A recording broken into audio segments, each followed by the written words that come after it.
Bagaimana menurutmu tentang final Piala Dunia nanti malam?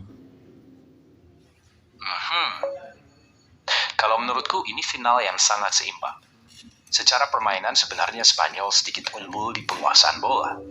Tapi Argentina punya mental bertanding yang memiliki kita kuat banget di laga besar. Dan bisa sangat mematikan kalau lawannya bikin satu kesalahan kecil. Kalau harus pilih, aku nebak tipis aja sih. Argentina menang 2-1 setelah perbandingan yang ketat. Tapi kalau Spanyol bisa kuasai lini tengah sejak awal, hasil 1-0 atau bahkan adu penalti juga sangat mungkin. Pemain yang menentu menurutku, ya Lautaro atau McAllister untuk Argentina dan Lamine Yamal atau Rodri untuk Spanyol. Intinya tetap di detail kecil. Satu bola mati atau satu kesalahan di lini belakang bisa langsung nentuin siapa yang angkat trofi malam ini. Mau aku bantu bikin analisis susunan pemain atau prediksi seskor dikasih buitin struktur atau di mania? Coba ya, kita cek dulu kemungkinan line up dan konteks terbarunya. Ya, pendapatmu masuk akal. Dan kedua sisi ini memang layak dilihat. Spanyol cenderung unggul dalam penguasaan bola. Dan sedangkan Argentina biasanya kuat secara mental di laga besar. Final ini main dini hari nanti jam WIB. Kalau skenario-nya seperti yang kamu lihat, jadwalnya dulu pas. Oke, finalnya dimainkan di hari nanti jam 2 WIB. Finalnya perkiraan line-up-nya. Betul, finalnya dini hari nanti pukul 22 WIB. Perkiraan line-up yang sering diprediksi, Spanyol pakai formasi 4-2-3-1 dengan Unai Simon di gawang, Porro, Kubarsi, Laporte, Cucurella, Rodri dan Fabian Ruiz di tengah, lalu Yamal, Dani Olmo, Alex Baena, dan Oyarzabal di depan. Argentina cenderung 4-4-2, Dibu Martinez, Molina, C. Romero, El Martinez, Tagliafico, Paredes, Enzo Fernandez, McAllister, Juliano Simeone, Messi, dan Julian Alvarez. Beberapa prediksi juga menyebut Rodrigo de Paul bisa starter ganti Juliano Simeone. Pertandingan sepertinya bakal ketat dan mungkin awalnya berjalan hati-hati, lalu makin terbuka di babak kedua. Prediksiku tetap bisa Tekino D atau 2-1 untuk salah satu tim. Tapi wajar juga kalau berakhir ke adu penalti kalau kedua tim sama-sama disiplin di belakang. Ya, masuk akal sih. Kalau Argentina pasang Dibu, Molina, Romero, Licha, dan Tagliafico. Paredes cukup disiplin. Enzo, McAllister, Juliano Simeone, Messi, dan Julian Alvarez, mereka bakal main rapat dan ngandelin kombinasi di depan. Spanyol kemungkinan tetap ngandelin penguasaan bola. Unai Simon di bawah Mistar, lini belakang dikomandoin Kubarsi dan Laporte, Lamine Yamal di depan. Beberapa prediksi juga menyebut Rodrigo de Paul mungkin starter buat Argentina. Jalannya pertandingan juga realistis kayak yang kamu bilang. Final biasanya hati-hati di awal. Kalau skor masih imbang sampai babak pertama atau awal babak kedua, biasanya makin terbuka saat pergantian pemain mulai terjadi. Skor 1-0 atau 2-1 memang sering diprediksi, dan besar kemungkinan ditentuin sama satu momen aja. Bisa bola mati, blunder kecil, atau aksi brilian dari Messi, Yamal, Alvarez, atau McAllister. Betul, persis kayak gitu.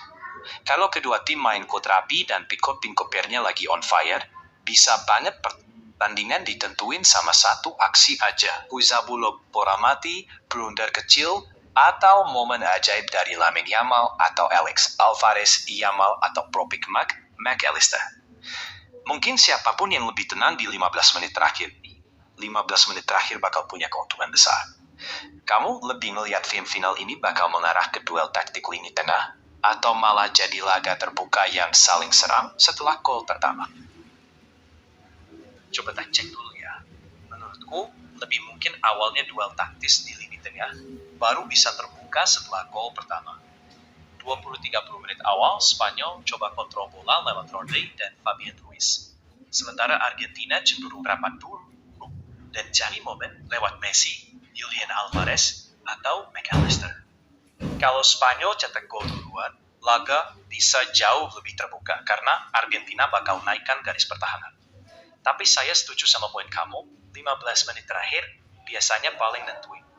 Jadi, final ini rasanya tetap bakal ditentuin sama satu momen besar, bukan dominasi sepanjang laga. Setuju banget. Polanya sering gitu. Awal ketat, tengahnya jadi ajang adu ide antara Rodri dan Fabian Ruiz lawan McAllister dan rekan-rekannya, lalu pertandingan mulai pecah begitu gol pertama masuk. Dari situ transisi dan momen individual brilian. Transisi dan momen individual biasanya nentuin. Satu salah langkah kecil aja bisa bikin keadaan berbalik. Makanya fokus dan ketenangan bakal mahal harganya di 15 menit terakhir. Betul. Biasanya yang tetap waktu momen yang krusial dan gak panik biasanya diuntungi. Satu kesalahan posisi atau satu bola mati bisa langsung nentuin hasil. Jadi, ketenangan di 15 menit terakhir sering lebih penting daripada statistik sepanjang laga. Setuju banget. Kadang yang diingat orang bukan berapa banyak peluang, tapi satu momen yang ngubah semuanya. Final memang begitu alamnya. Unpredictable, dan itu justru yang bikin nagih. Setuju banget. Ketidakpastian itu justru yang bikin final terasa hidup. Makanya, mending nikmatin aja momennya. Karena bisa jadi satu gol biasa, justru berubah jadi cerita legendaris. Tinggal tunggu siapa yang paling siap secara mental pas momen itu datang. Bener banget. Tunggu aja dan nikmatin tiap detiknya. Karena di final, kejutan justru bagian paling indahnya. Semoga yang terbaik buat kedua tim, dan semoga pertandingannya seru sampai peluit terakhir. Amin. Semoga memang seru sampai akhir dan jadi tontonan yang berkesan.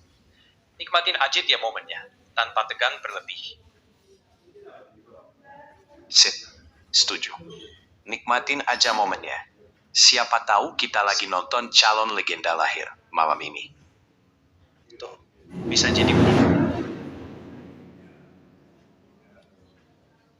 Betul. Malam ini bisa jadi panggung buat cerita besar berikutnya. Kita lihat aja dengan santai. Nikmatin permainannya dan biarin momennya yang cerita sendiri. Setuju banget. Biar momen yang bicara, kita santai aja nikmatin permainannya. Sip, beres. Selamat nonton finalnya dan semoga seru sampai akhir. Makasih. Selamat nonton, sama-sama. Nikmatin tiap